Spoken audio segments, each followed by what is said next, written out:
So a new wave of colonization is coming for Latin America and Southeast Asia. And my home state of Johor, Malaysia, may be the newest testing ground.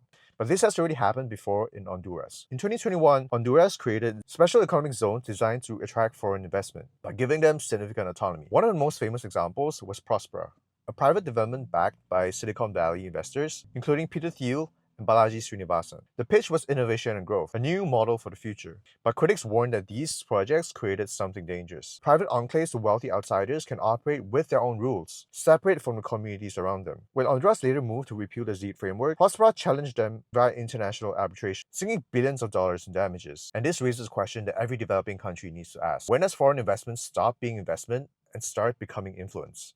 Because this is not just about one company. It is connected to a much bigger tech oligarch idea of the future, an idea associated with Balaji Srinivasan, who coined the term network state. The idea is that online communities can eventually become physical communities.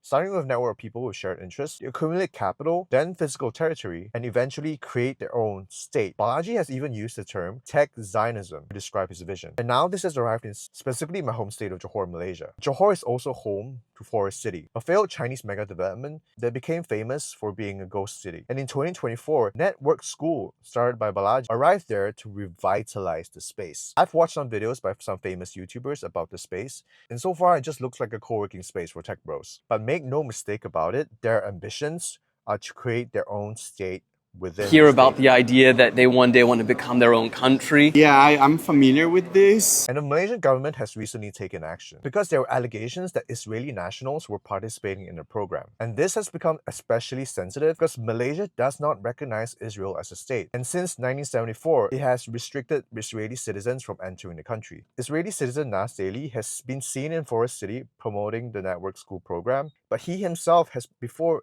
made videos about how he wasn't allowed to enter Malaysia. While investigations have found that no wrongdoing has been done in this case, Network School has been told to cease operations because of problems with licensing. Then came Balaji Srinivasan's response. He argued that discussions with Malaysia's government were crucial if Malaysia still wants continued technology investment. I don't know about you, but to me, that sounds like a threat. Why is one private community that's leasing buildings in Forest City and offering a program to digital nomads for $1,500 per month?